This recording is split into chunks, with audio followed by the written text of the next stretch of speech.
Bueno, como vemos, se trata sobre el FMI. Primero que nada, tenemos que tener en cuenta que su clasificación de organización es con fin de lucro. Como vemos, en macroeconomía, 189 países son miembros y trabajan con el fin de fomentar estabilidad económica, facilitar el comercio a través del FMI y evitar crisis. En microeconomía, me centré en lo que hace el FMI dentro de cada país, como por ejemplo que recolecta información, la analiza y recomienda políticas económicas sensatas.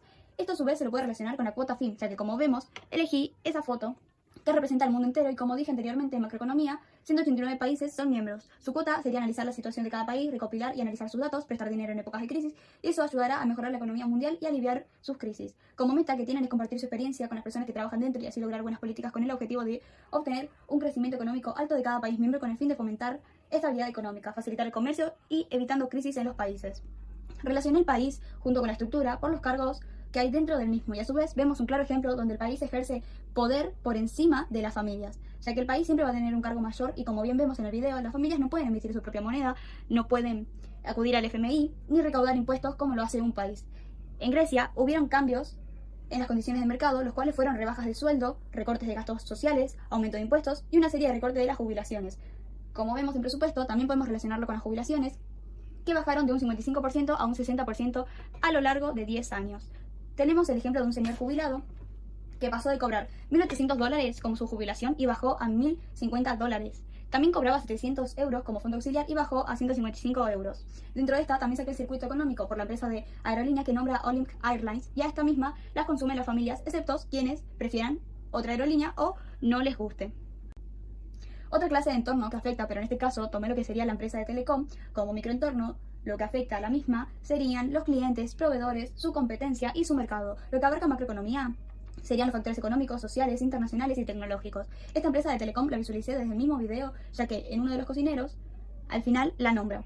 En el caso del Estado y Banco Central relacioné cuando hay un sector privado, que serían los particulares, y un sector público, el cual es el Estado, se produce un desequilibrio y hay dos caminos para llegar al punto de equilibrio. Uno sería reducir el gasto, pero cuando se ajusta el Estado afectan a los privados, ya que algunos de estos le venden al Estado o a sus empleados. Entonces los privados trabajan menos y pagan menos impuestos y eso genera que el punto de equilibrio vuelva a romperse y se vuelva a recortar el gasto del Estado. Otra opción es cobrar impuestos progresivos, es decir, que pagan más impuestos los que más tienen, pero eso al fondo no le convence mucho.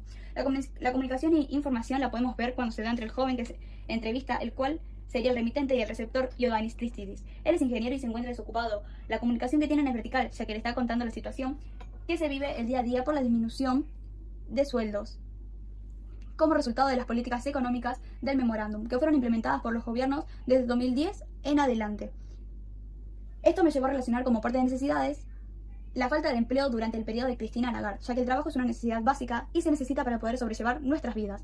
En 2018, Portugal tuvo responsabilidad social empresarial y financió y pagó la deuda que le debía al FMI, comenzó a crecer y progresar el movimiento, eliminó las políticas de austeridad, pagó su deuda y el país volvió a renacer. Dentro de esta también se puede relacionar con el crecimiento económico y FPP, ya que Portugal logró deshacerse de sus grandes deudas y luego volvió a subir para desarrollar su economía y aumentarla. Dentro de este caso, con Portugal relacioné también la oferta, la demanda y el punto de equilibrio, ya que en este caso la demanda sería el país, porque es el que pide dinero, y la oferta del FMI, que es quien da. Y el punto de equilibrio se da cuando el país disminuye sus crisis y logra pagarle al FMI y él mismo recupera la plata y con intereses. Como tipo de bienes relacioné el tomate, ya que es una materia prima, la cual se puede clasificar según su materia, su carácter, su naturaleza, su función y su consumo. Otra materia prima que tomé como su circuito productivo fue el vino, ya que se hace de la uva y tiene todo su circuito productivo, como lo estás viendo. Relacioné también cultura organizacional, dada la situación de los dos compañeros y cocineros a su vez. Ya que, bueno, los conceptos de cultura organizacional los he entendido a la perfección y lo pude relacionar automáticamente. Bueno, en la parte de historia tocó hacer una línea de tiempo sobre el FMI. Como vemos, White nació en Boston de 1892 en una familia trabajadora. Él estudió economía y era un burócrata. En el caso de Keynes, el dios de los economistas heterodoxos, nació en una familia acomodada. A los 22 ya era todo un genio. Keynes predijo la Segunda Guerra y en 1944 se veía venir que terminaba la guerra. En un pueblito cerca de Nueva York, los ganadores se juntaron a repartirse lo que quedaba del mundo. White y Keynes fueron los enviados de Estados Unidos y el Reino Unido. Y ahí nacieron las recetas del FMI. Keynes tuvo la idea de armar un nuevo orden económico mundial que evitara una tercera guerra mundial. Y White le dio forma y también se aseguró de dos cosas. Y así por fin nació el FMI. Tiempo después, Stanley se retiró del FMI al darse cuenta del truco de White.